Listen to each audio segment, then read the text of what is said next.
This is the story of how the global financial empire Britain built with debt still shapes the world's economic order today. Seeing England's dominance over the world is easy. Everyone says it came from its powerful navy, its military might, and its colonial empire. But no one knows, or even asks, how this massive global dominance was financed and who paid the bill behind the scenes. Because the truth was hidden in secrets that history never told us directly. What built the British Empire was not the rifle, not the ships, not the intelligence of kings. Yes, these were the visible reasons, but the real reasons were completely different. What built the British Empire was credit. And the ones who controlled that credit were not kings, they were the invisible bankers. They financed all the state's expenses and costs, and the state cleared the path for them. As the state borrowed, the bankers gained power. As the bankers gained power, the state was able to borrow even more. This cycle reached a point where winning or losing wars, and gaining or losing new lands no longer mattered. What determined victory or defeat were the interest rates created by debt. This model was designed so perfectly that it still works today. It's still inside our daily lives. It still shapes the fate of nations. To understand how global finance works today, you must understand the financial revolution England started in the 1700s. Because for the first time in world history, England created an unlimited war budget by removing debt from being personal and institutionalizing it. And more importantly, how does this system work? Who wins? Who loses? And why is it still ruling our lives? To understand all of this, we first need to look at how England escaped a dead end and became the world's financial master. At the end of the 17th century, England was small, disorganized, and most importantly, its treasury was empty, too broke to pay its expenses. Years of long wars had drained the budget, and kings could not repay the debts they took. Because of this, no one trusted England anymore. And if a nation was not trusted, neither was its army nor its navy, because power equals credit. In this dark dead end, England made such a strategic move that not even they foresaw how it would transform all global power balances. They changed the concept and nature of debt. They took it from being a source of shame and turned it into a powerful weapon. The "I promise to pay" notes kings wrote to repay. Debt suddenly evolved into something entirely different. They evolved into government bonds. This turned into a product that could be traded in commercial life. This seemingly simple change became the start point of a new global order that would make the world revolve around English money. But bonds alone were not enough. Pieces of paper were not enough to back debt. To make this work, trust was needed. And that trust was created in the massive gold vaults deep under London. Even today, one of the world's largest gold reserves is stored in London. Thousands of tons of gold. Countries, companies, and even other banks keep their gold there. Why gold? Because gold is the last refuge states run to during crisis or when trust collapses. And whoever holds that refuge holds the trust. By advancing this way for years, England taught the world the power it had discovered earlier.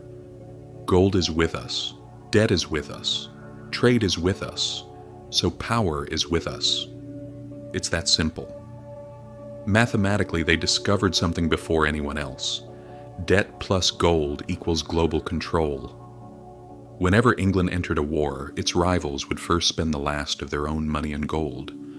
But England would borrow from bankers, provide trust by holding gold, sell its bonds to the world, continue the war with new debt, win and expand trade, repay the debt with trade taxes, meaning by using this simple mathematical formula, the cycle fed itself endlessly inside the system.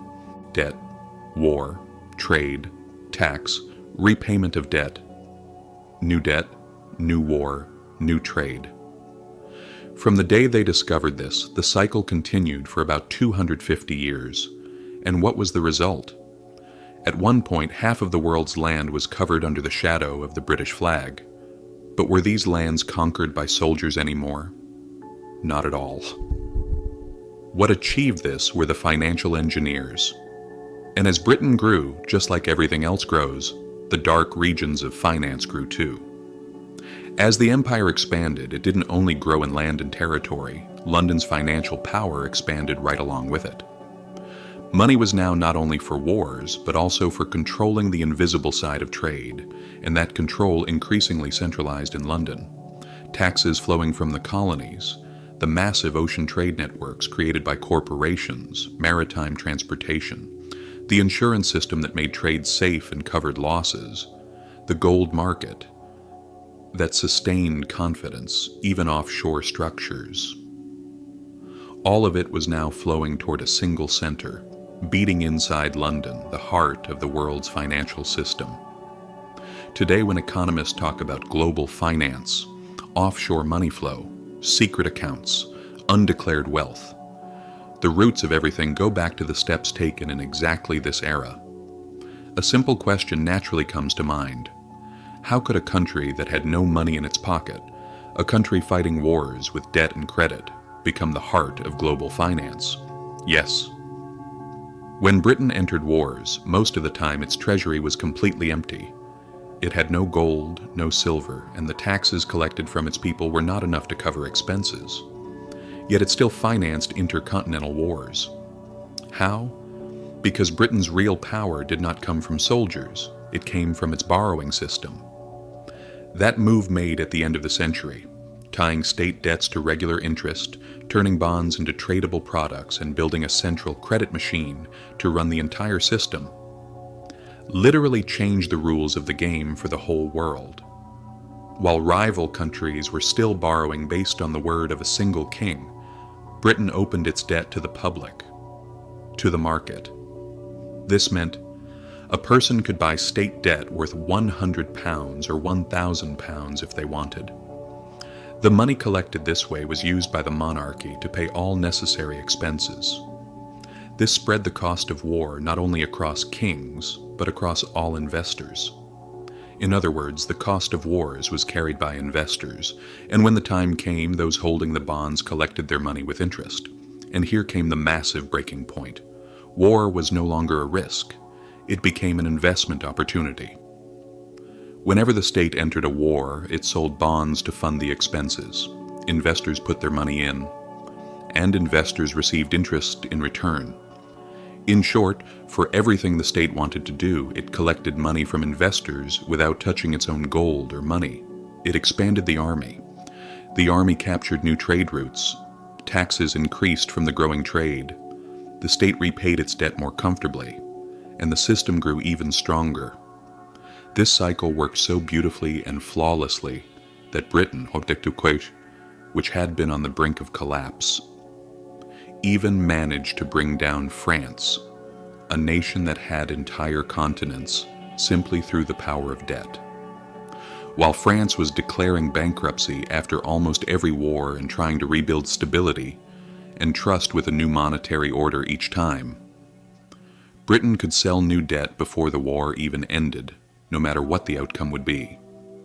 Because investors knew one thing about this newly established, smooth-running, and highly profitable system. Britain's debt is safe, meaning it is faithful to its obligations, because Britain's global trade never stops. And you probably no longer think this is thanks only to ships or colonies. It was the power of the invisible financial system operating in the background that decided who would win a war before the war even began. We should remember the greatest example of that century.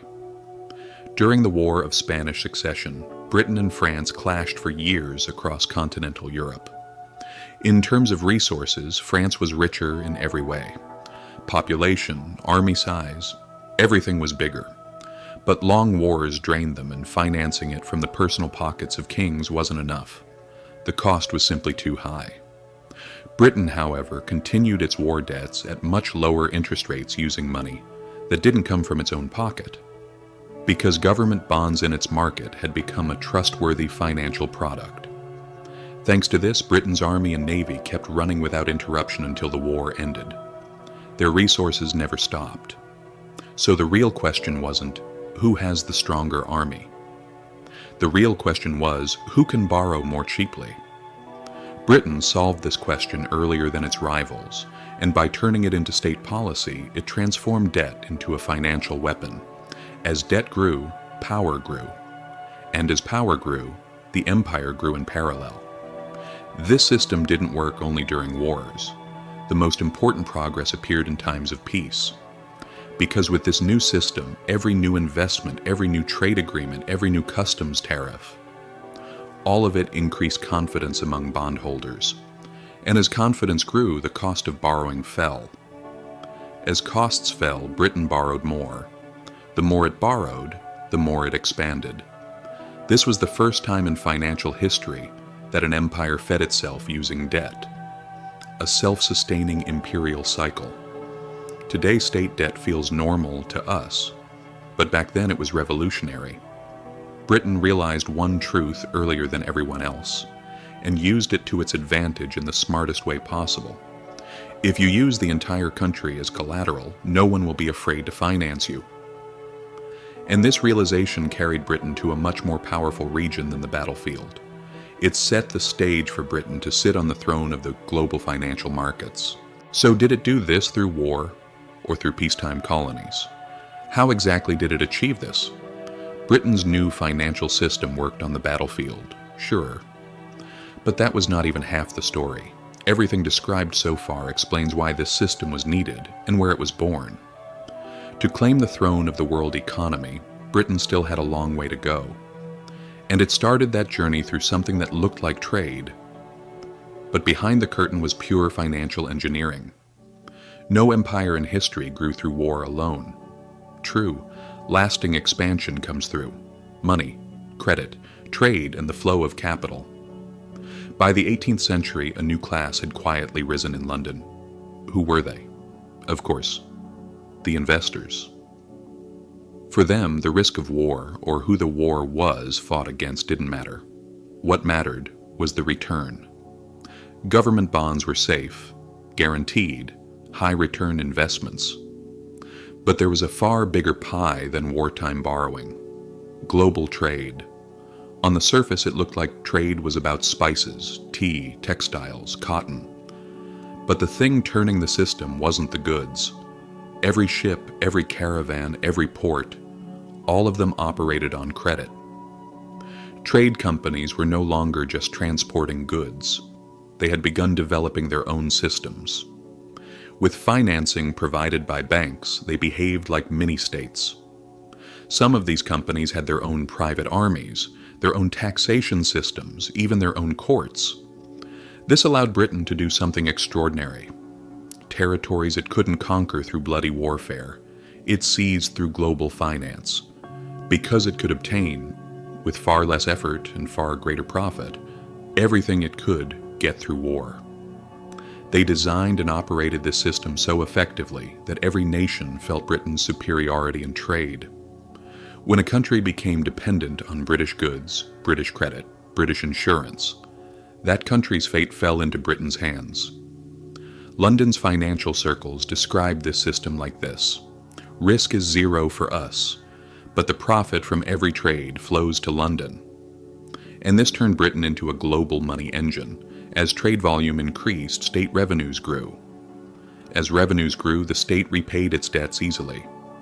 As debts were repaid easily and on time, investor confidence soared.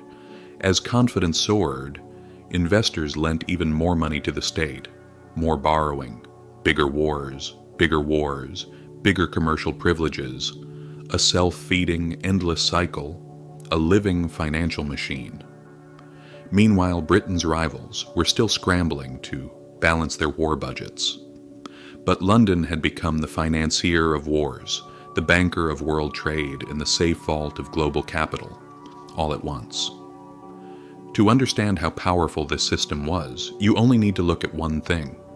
By the end of the 18th century, London controlled the insurance, credit, and payment systems of almost every major global trade route. A nation could hate Britain. It could fight Britain. It could refuse to be Britain's colony. But when it needed money, the door it knocked on was always London. How did this finance-trade war triangle later transform into a global monetary order? And how did Britain turn this into a system that shaped the entire world? London's bankers were no longer lending only to Britain. They had become the class financing the railroads of Argentina, the cotton trade in India, the wheat flows in Canada, the external debts of the Ottoman Empire, and the movement of silver in Chinese ports. From this point on, Britain's power resembled not the structure of an empire, but a global money network, because wherever money entered, it reshaped that place. Whichever country received someone's money, that country was then controlled, without a single shot being fired, by whoever controlled that money. Britain's bankers understood this long before anyone else. For them, power was no longer about wars or who conquered whom. The real question was, who controls whose accounts? Bankers and investors in London could determine the prosperity or collapse of a country on the other side of the world, right from their desks. During this period, the British pound became so reliable that many countries pegged their own currencies to it in order to keep their economies stable during uncertain times. This meant, in a monetary system centered around Britain, everyone now had to follow the rules Britain set. For the first time in history, a new order emerged, one governed not by kings or armies, but by money. The old world of bloody wars was replaced by something else. Without using weapons, without sending soldiers, without besieging a city. Just by directing the flow of capital, they established dominance over nations. In other words, they held those nations' destinies in their hands. Britain didn't give this system a name, but the world understood it very well. This was a financial empire, and this empire wasn't drawn on any map.